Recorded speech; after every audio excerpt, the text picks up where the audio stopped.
With the deadline later today, I wanted to kind of go over 5 guys I think could end up being surprise cuts or trades from Minnesota. Not trading for or signing for a surprise guy, more of we are getting rid of the surprise guy. And the trade is more so because at the end of these deadlines, you often see a lot of movement with trades. Usually, you're looking at kind of those bottom of the roster players. You can see like a lot of late round picks exchange, whether it be a conditional 6, a 7, or just a normal like 5, 6, or 7. You see a lot of those kinds of things happen at the deadline. So, without further ado, let's continue. I will, by the way, speaking of the trades, I am not going to be predicting any massive kind of blockbuster thing. Like, I'm not trying to, trade Dalvin Cook or, Daniil Hunter or anything like that. It's not this. And the first one is actually Tajay Sharp, the receiver Minnesota signed during the free agent period on a 1-year, $1 million deal. And he's 6'2", 194 pounds, so you got some good size on him. And I actually don't think I would have, really get rid of Sharp. I like Sharp ever since his days at UMass, and I've seen some things he did at Tennessee. I've always kind of liked Sharp, and I like his hands, I like his routes. He has good size. He can really help, actually convert on third down, kind of move those sticks. He can help the red zone, and I think that's kind of a big part of this because I don't think we have many receivers that we can really count on in the red zone because I think we saw that problem last year when Thielen went down. We didn't really have another big target outside of Kyle Rudolph at that point, and I think Tajay Sharp gives us another reliable target in those kinds of situations. So I would like to keep Tajay Sharp. However, Minnesota has a history of doing this with receivers. Whether it be Michael Floyd or Kendall Wright, he could just be the next one in line. And I also know they have a bit of a love affair with Chad Beebe. And the fact that Sharp has been relatively quiet throughout camp doesn't really bode well for Tajay. The second one is Rashad Hill. He was actually almost a starter with, Reef's status kind of up in the air and kind of, not really in there. We didn't know what was going on, whether he'd be cut, restructured, whatnot. Anyway, Reef is now restructured. He's back. And we also learned during that time period, Oli Udoh doesn't look that bad. Now, if Udoh is actually capable of taking over that swing tackle spot, it makes a lot of sense to try to deal Rashad Hill for some kind of draft capital or cut him. Just because Oli Udoh is younger, cheaper, under contract longer. Keep in mind, Hill, I believe, is on a $2 million contract this year and is in a contract year.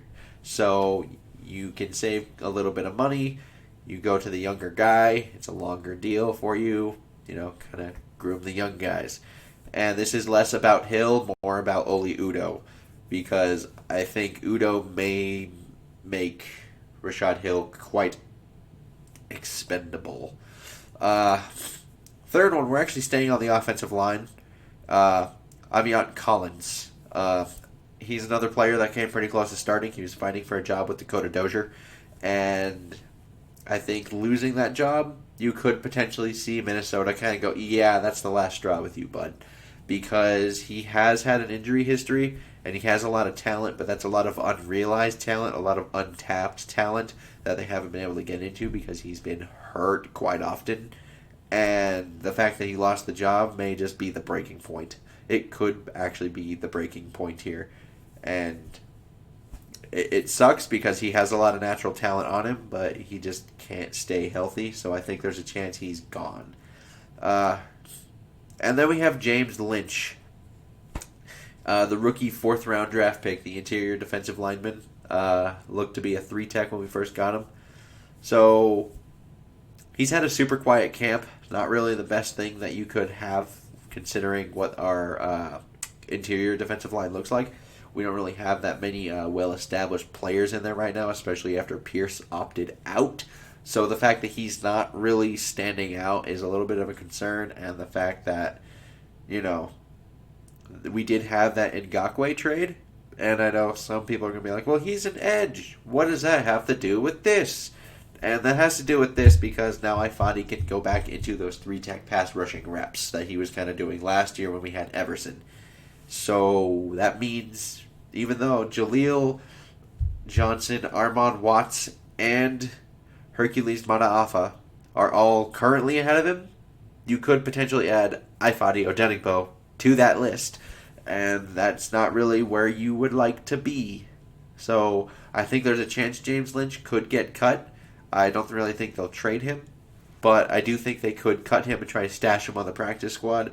Or, sometimes pride can get in the way. He was a fourth round pick, so they may not do that, even if he has had a very disappointing camp. So there is that possibility.